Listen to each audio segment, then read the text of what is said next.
everybody. This is Lee. I am here with Season's Ebb and Flow channel, and today I'm going to be interviewing Crockett Bohannon, and he is a CDFA, which is a Certified Divorce Financial Analyst, and I'm going to ask him to explain to us what that is and why people seeking a divorce might want to have a professional like him help them. So Crockett, it's all yours. Well, good. Well, thank you first. Thank you for having me on today. I greatly appreciate the time, and I'm glad that we have a few minutes to talk. Yeah, CDFA. So, when you're going through the process of divorce, it's a legal process and driven by the statutes of the state and the legal process that we have. But all those decisions you're going to have to make are based on financial information. So where we come in is we sit down with individuals and arm them with the financial information to make the best decision they have. So what's important is, you're going to walk out, hopefully, of mediation with some sort of resolution, and whether it's a good deal or a bad deal, what's important is that you understand what the financial implications of that deal look like, not only the day you walk out of the room, but 2 years down the road, 5 years down the road, 10 years down the road. So we spend a lot of time with the people we work with to make sure that they understand the financial implications of the decisions they have to make, as well as understanding how the assets are dealt with during the process, because not all assets are created equal, and it's important that they understand that as well. The story I like to tell is, I went through the process myself in 2008, and I've been in the financial services industry for 20 years, and there was so much that I didn't know when I went through the process myself in 2008. Being in the industry, I felt that there's definitely an area to help people with this process. So that's kind of why we started the oriented divorce planning business.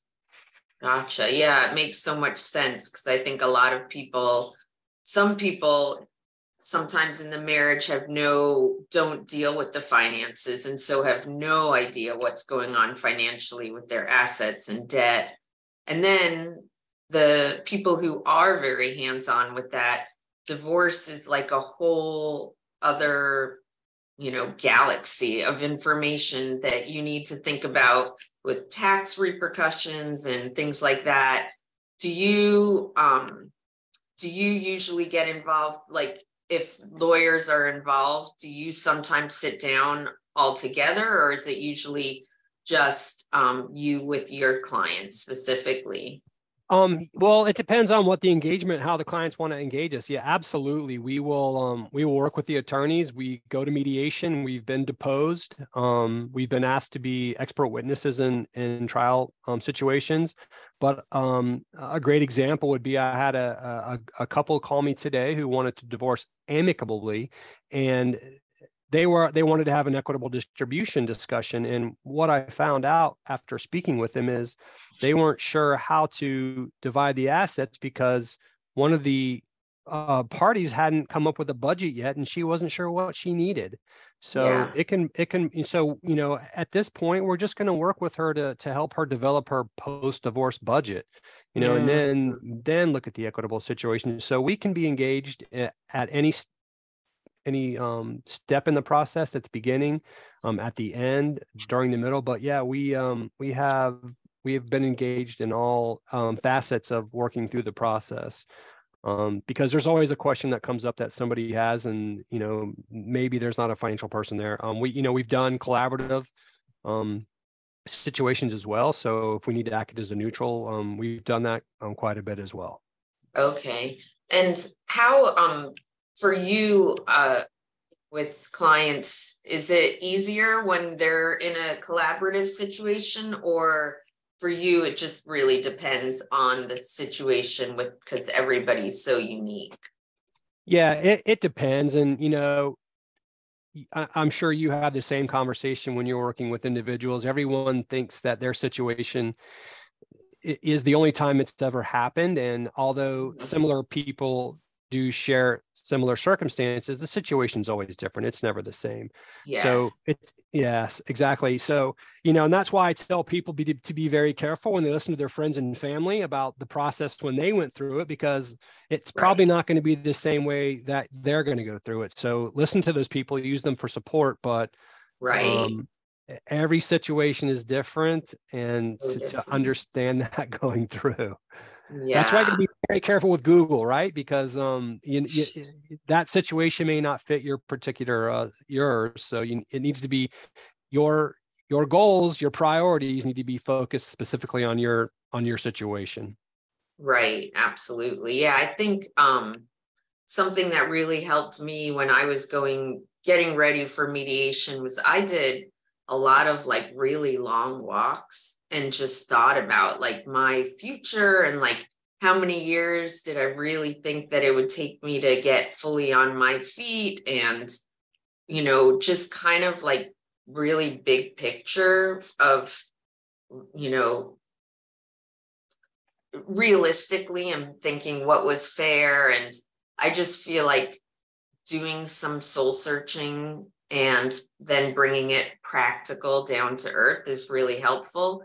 But I think for a lot of people, sitting down with a professional is more helpful than doing it on your own. Because yeah, I pinged a lot of friends and family and stuff for sure, but I think not everybody has so many people to refer to and ask questions. And that's where having someone like you who has so much knowledge and expertise makes such a difference. And it's the same with you and the way you handle, the process that you go through with individuals.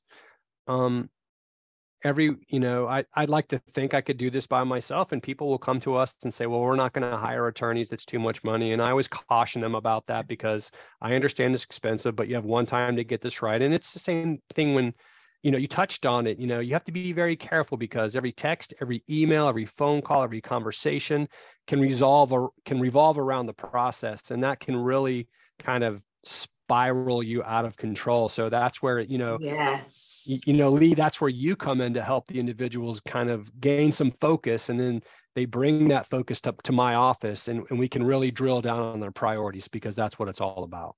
Yeah, it's so true. It's unfortunate with divorce if like something small transpires that is hurtful, or there's like a trigger, and it can snowball and railroad the whole process. So that awareness of being very, very treading lightly with everything is so important. And yeah, it's definitely something I'm working with clients on regularly.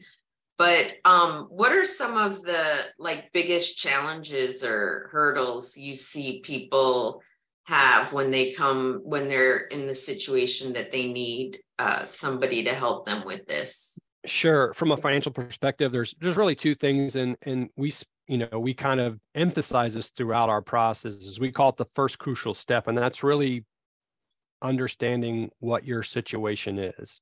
So it's a Mm-hmm. matter of getting all the information. So, start that process early. Get your bank accounts, get your mortgage, get your tax returns.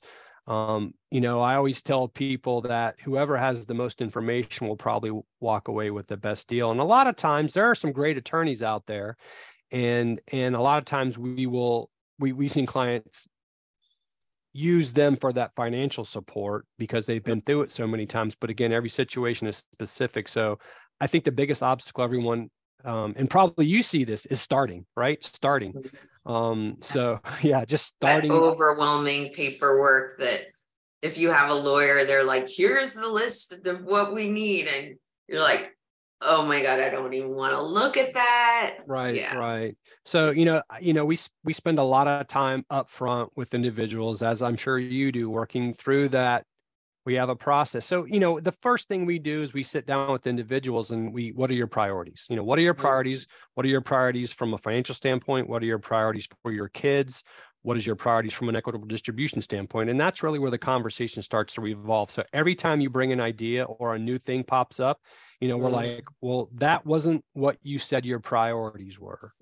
So have our priorities changed from a financial standpoint? Do we, now you're saying you want the house, before you didn't want the house. So do we need to rearrange our priorities? So if you can keep them focused on those big picture priorities, and we write them down, just like, that makes them real. And so we can always bring them back to that. And where we found that's very helpful is usually in mediation, because that's where the curveballs will come. And we're like, well, is this a priority for you? Was this a priority for you? And if it is, then we need to spend some time on it. So I think the biggest challenge is getting started with the overwhelming amount. You've got to do your financial affidavit, your mandatory document disclosure, and your parenting plan. And it can be extremely overwhelming. And so that's, that first crucial step, we spend a lot of time up front trying to make sure that that's done correctly, because if it is, then there should be a flow to the rest of the process. And once you've educated yourself, then you're armed with information, and that's really going to help you. Yeah, I do 100% agree that the person who goes into mediation with the most information and mentally prepared with doing all the real deep thinking and preparing mentally, but also just about numbers. At least in my situation, I did my homework and I had a lawyer, but I kind of knew, and my ex-husband had not done much research. I think just his lawyer kind of gave him false ideas of what to expect. And I feel like that didn't set him up well for mediation. And so I really work with my clients on the information gathering and the mental preparation. I think that's just so crucial. What we'll do is, we'll be in mediation, and we'll have drafted several different scenarios for the clients. And, I always tell them that they're going to look over at their lawyer and say, should I take this deal? And I'm like, the attorney will never tell you to take a deal or not take a deal. That's kind of up to you. And if you ask me the same question, my response is going to be, well, we worked through several different scenarios for you. Does this resolution fit any of those scenarios? And if the answer is yes, then you've answered your own question. If the answer is no, then that probably isn't a financial alternative for you. And so you can work through the process of getting that done. But from a mental standpoint, you're right. We've been in mediations that have been, 10, 11 hours long. And if you're not ready for that going in, then that can really affect your decision-making process. Yeah, absolutely. And then there's the emotional triggers. For example, you brought up the home or the family house, and sometimes the emotional attachment to the home doesn't equal their priorities or the financial picture that makes most sense. How do you help them through that? Well, again, it's when we sit down, the first thing we do when we sit down with someone is we have a priority worksheet, and there's 4 different subheadings. And it's a dynamic document. Your priorities can change over the course, but you should have a pretty good idea prior to any negotiating, whether it's mediation or outside of mediation, what your priorities are. So not if you get the curveball thrown at you, but when that curveball comes, you have something to go back on and say, these are my priorities, because, you see people, and I'm sure you see it, they're going to argue over the glasses, who gets the kitchen glasses? Well, you know what? That's not really a priority. So we're not going to spend our time, energy, and effort focusing on that. Let's make it and some attorneys will do that. And it's funny, the ones I work with now, we've shared our priority worksheet with, and they're using it as well, because it really helps bring the focus back to the situation at hand. So it removes some of that emotion that you've got in the process, and the priorities can change. So if now your priority is the house, or your priority is, with the children to spend X amount of time. So we've always got a document, a living document that we can focus on to help with priorities. Right. And then, so you work with some people post-divorce as well when it comes to budgeting, and what do you work with them on from that perspective? Yeah, so I kind of feel like we have an interesting dynamic here. So, there's two operations that we have. We have oriented divorce planning and we have financial partners. So we have over with my partner she's been in the business for 20 years. I'm going on 17 years now. So we can take off our divorce hat and put on our financial planning hat at whatever point during the process we need to. So, once we get you through mediation, then the next part of the next step in the process may be a budgeting or an asset transfer or a set up an IRA or figure out how we're going to get the quadro done to move the 401k. So we have an extensive knowledge base in doing that for the past 20 years. So we're not handing those clients off saying, good luck with your marital settlement agreement. Now go get it completed, because now that's when the work really starts to make sure that you're financially set up. So Right. we have the experience and we have the processes in place to be able to help individuals. It doesn't have to be with us, but we can give guidance on those situations as well, because we've worked through them the past 20 years. Right. And I have to tell you, it's very rewarding, because whereas the lawyers are transactional, they sign the MSA, you never have a relationship with them again. Some of the people we started with in the divorce process and they were miserable and it was terrible. Now we get to see them on the other side. They've been clients of ours for 10 years and they're living their best life. So it's awesome. Yeah, that is pretty cool to actually be able to see the transition of them moving through the process of divorce, which can be hell, and then probably seeing them 5-10 years later and their kids are going off to school and yes. And financially your life is kind of a mess for the first year or so, at least after divorce, because it's a huge financial hit having to split one household's income into two. And so that's kind of a very challenging time. But once you get back on your feet, and yeah, it's kind of neat to see that your life that's not the end of the world, which it feels like it is when you're going through it. Right. And that's where you come in and you get to help them and you get to see that evolution. And that's so rewarding. It's the best part of our job. So yeah, I totally agree. It's like, for one, giving them the reminder that there's light at the end of the tunnel, and then having them start to see that light and actually start to light up themselves over time. It's a very rewarding process. And absolutely. yeah, I agree.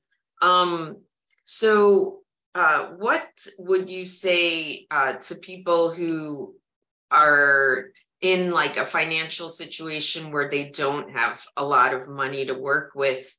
Do you recommend, do you have where you work with people maybe just for like an hour or two just to help them, give them, or is it always just a relationship long-term situation? I'll tell you, it's going to depend on the individual, but there isn't a person who we've turned away yet. I'll have a conversation with just about anybody. I always think back to when my mom went through the process and, how devastating it was to her and how people helped her along the way. So, that's part of what Jess and I do is we'll have a conversation with anybody, we'll donate our time, I'll say. And at least give them some guidance. We do have an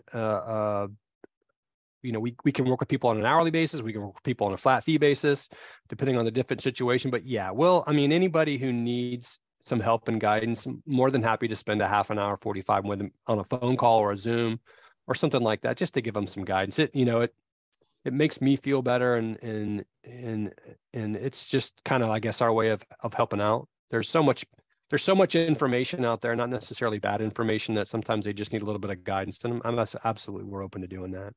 Yeah. Okay, great. And I tell people I don't believe in luck, but I do believe in karma. So absolutely. I totally agree. Yeah. Yes. You got to stack those karma cards. Yeah. So I don't believe in luck, but I do believe in karma. So yeah, absolutely. There's, hopefully if we help them out, they'll tell their friends or whatever, and the word will spread that we're good folks, and go from there. So yeah. Yeah, absolutely. Are there any things that you've seen, like a kind of recurring theme of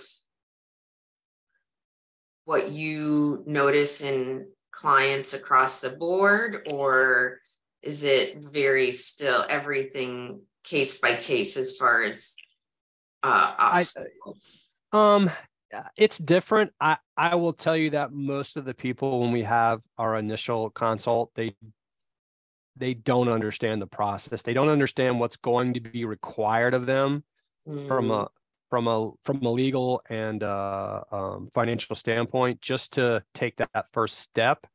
So the couple I was speaking with this morning, I'm like, what county do you live in? I want to make sure I'm talking about the right laws in the right district. And they're like, well, we live in Orange, but we're going to file in Seminole. I'm like, you can't do that.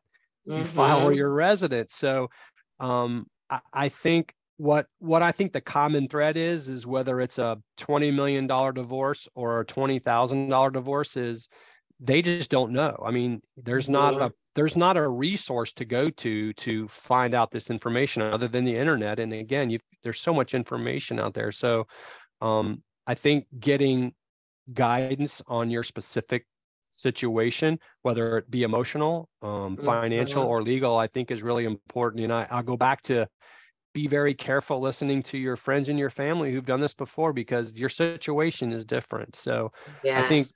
again, taking that first step and reaching out for help, whether it's through a service like yours or a service like ours, I think is really, really big. And I think that arms people with information. And the theme is reoccurring. And I Yes. think that's the Yes. biggest obstacle people have, is they don't understand. And it's not their job to understand. Yeah, So it's such a big process for so many years, or really it sets you up for the next half of, or the next chapter. So the decisions have a lot of weight to them. What about situations where people want to mediate but not use attorneys, but they might hire a mediator? In that situation, if they bring you on board, are you a neutral party helping both parties, or how would yeah, that great. work? Yeah, great question. So I'm not a mediator, not certified to be a mediator, but we have individually sat down with people. We generate what we call a memo of understanding. If they want me to be that person who helps them through the process, we can do that. Absolutely. We'll be a neutral for both parties, no mediator, no lawyers, no anything. So we've done that. I've been engaged as an advocate for one party or the other when there's just a mediator, but I've also been engaged as a neutral. So again, it depends on the scenario that the individuals are looking for. Yeah. You know, we've generated marital settlement agreements here in the office before. I'll call it mediation, but it's not mediation because legally I'm not a mediator. But we've done that, Yes. as well as just worked with a mediator, as well as done the collaborative, as well as all the way through. So that's the nice thing. We're super flexible about making sure that we do what's in the best interest of the client and the people together. So yeah.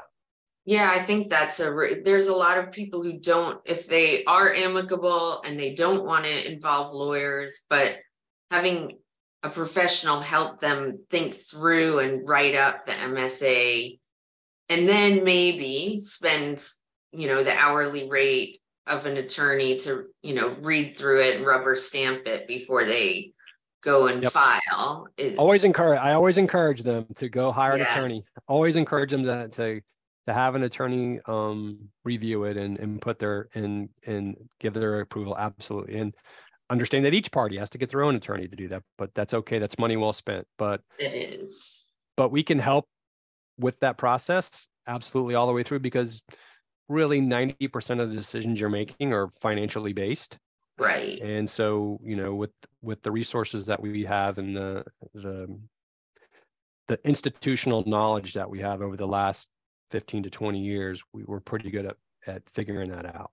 Yeah. I think the financial discussions are hard, but they're nothing like the custody challenges if there are differences in custody issues. So yeah, I won't mediate with if there's kids. That's not something yes, that I would even get into. This is right, it's strictly if there's just the two, no kids. Yeah, you got it, because that's a whole nother level of complexity that you've got to have right, a specific set of resources to be able to handle those issues. So yeah. And how do people find you if they are looking for information? yeah, well, I mean, just like every other company, a great resource is our website. We have a host of information on there and several videos that you can look at. You can actually schedule a free consultation right through our website. Or if you have a question, there's a contact information.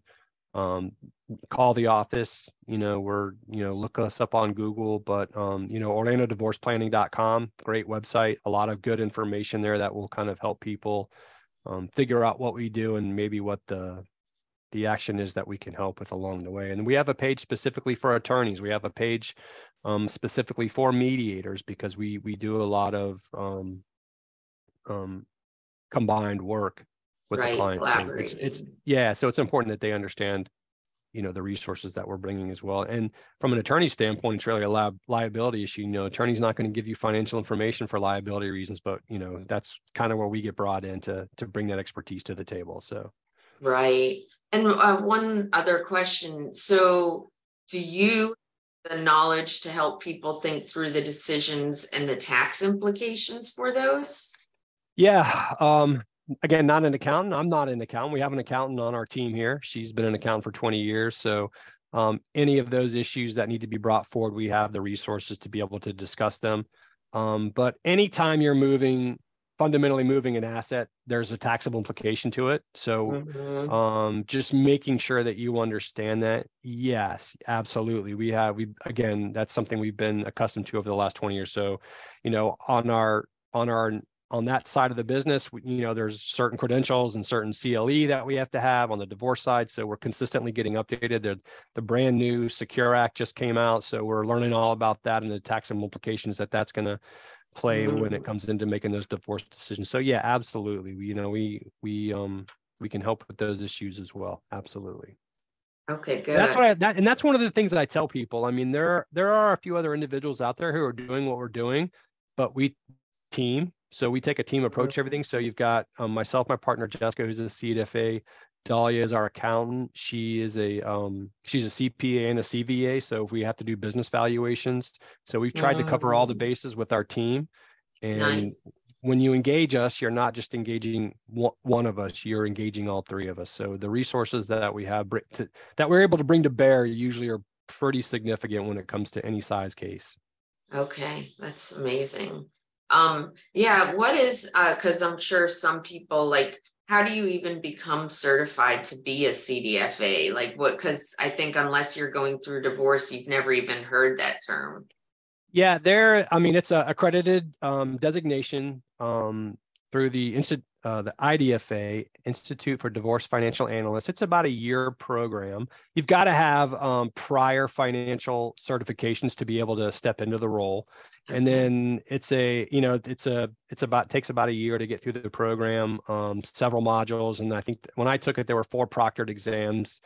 You have to do case studies. We have 60 hours of CLE we've got to complete every year. So there's a process, and again, it's a accredited process, and you have to have prior credentials to be able to step into the role before they'll even allow you into the program. So I think it's I'm going to say it's fairly new. It's been around for a while, but I think with the evolution of the way divorces are going through in our country, I think, man, I'm in the business, and when I got divorced in 2008, I would have hired a CDFA if I'd have known there was one out there, because I knew the financial side, but how that brought to bear on the legal side and what my future was going to look like. My attorney looks at me and says, how much, do you want to pay in alimony? I'm like, oh my gosh, I want to pay. I don't want to pay any. I don't know. How much can I afford to pay?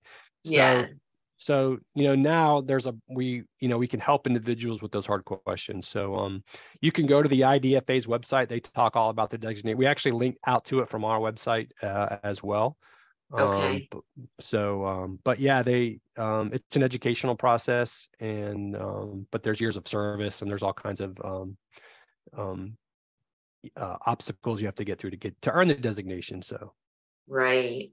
And do you ever have clients come to you after the divorce who want you to see if there's any way to reopen the divorce or redo the whole process because they realize they made a mistake? Or Yeah, normally, again, so what happens normally that we see when that's the case is the MSA is just written very bland. So the marital settlement agreement will be open-ended and up for discussion. And from a financial standpoint, I don't think that that's what you want to happen. So there needs to be clarification, and we understand what the language needs to be in the MSA. So sometimes they'll come back to us and they'll say, well, you didn't you mentioned it overarching, but it's really important to make sure that the details are in there. So at some point in the future, if anything were to happen, it's going to be difficult, and it will cost you, but in the short term, it may be worth it in the long term to have the MSA, equitable distribution. Once you've signed off, that's locked and done. So, if I always encourage everyone, this is why it's so important to engage somebody in the process at some point before you sign that thing, because you're locking yourself in, and you want to make the language is important. People will bring MSAs to us and have us try to process whatever equitable distribution instructions are in there, and we just can't, because the proper language isn't in the MSA. Wow. Oh man, that would not be a situation anybody wants to find themselves in. I've got one right now where they just have accounts. They have like 5 accounts at Fidelity, and it just says the Fidelity accounts are to be split like this. And I'm like, well, which Fidelity accounts? Because they agreed on one thing, but it's not in the MSA. So now we're my goodness, kind of work through the process, but that's okay. We'll get through it. Yeah.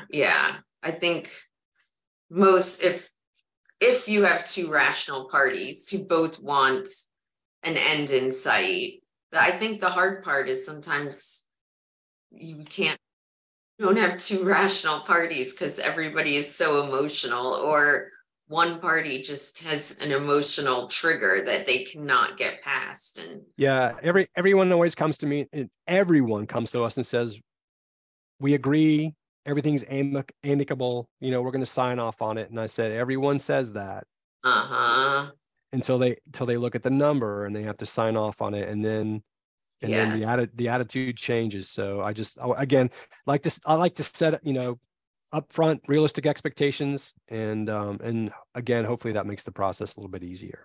Yeah. And I always remind people it's a few years process. Like the divorce itself might take a year, but then it's another year or 2 of like getting everything even keel again. And but you get there. It's not the most calm, relaxing place to be when things are transitioning and financially much tighter than they were before you got divorced, but it all comes together. And especially if there's kids, that's going to be, you have unique challenges that you're going to have to overcome. So that's where you come in to help these people, because I can't help them. I can't help the emotional side. So I lean on you for that. Yeah. Actually, I like something that I decided to do is to have like a joint bank account that we each put money into that goes towards kids' activities, school stuff, medical. And then we both have access to the account and can see transactions. And that's worked really well for us. Is that a typical system that you would recommend, or are there others that you have found? Again, I don't think there's a typical way to do it. I think whatever's going to work for you. I've seen there there's absolutely no way the parents are going to share any financial information that they don't have to. And it's unfortunate. It's unfortunate for the children because, that's where the focus should be. But then there's individuals, like you, who've been able to cross that bridge and understand that the kids are the focus here. And we need to make sure we're taking care of them. From a strictly financial standpoint, I always worry about joint bank accounts because you open yourself up to liability. So, I mean, if there's another divorce, there's a joint bank account with your name on it. Potentially that could be up for equitable distribution. So, because your name's on it, it could be split. But at the bank account, like we just use it as like we each put in a certain amount each month. It's a pass through. Yeah, exactly. Again, yeah, not that's necessarily interesting. That's not even something I thought of, but that's a perfect example of something Unfortunately, I like to tell people, if you want me to scare you, I can tell you some horror stories. So, you're open, that's a joint bank account. So if somebody was to get divorced, that's on equitable distribution, 50% of it's up. Or if you get in a car accident, you hit a busload of kids, that's an attachable asset, regardless of whose money's in it, because it's got your name on it, regardless who else. So I always caution people, because that's a great question, because what we'll see is when a female or a male gets divorced, the first thing they go do is open a bank account and put their kids on it. And I'm like, absolutely, under no circumstances do you ever want to do that. So, so it works for you guys. It works for you guys. Again, so it's about understanding. Again, it's not my job to tell you whether it's a good process or a bad process, but here's the implications of the decision you're going to make. Yeah. So, because, I heard the reason we decided to do that is I heard people say, I pay for the medical bills, but then I have to like save the receipts and try and get them to pay me back. And that to me sounded like a horrible situation. Is that like, what are the other options for people aside from your bank account, or one person pays and tries to get paid back?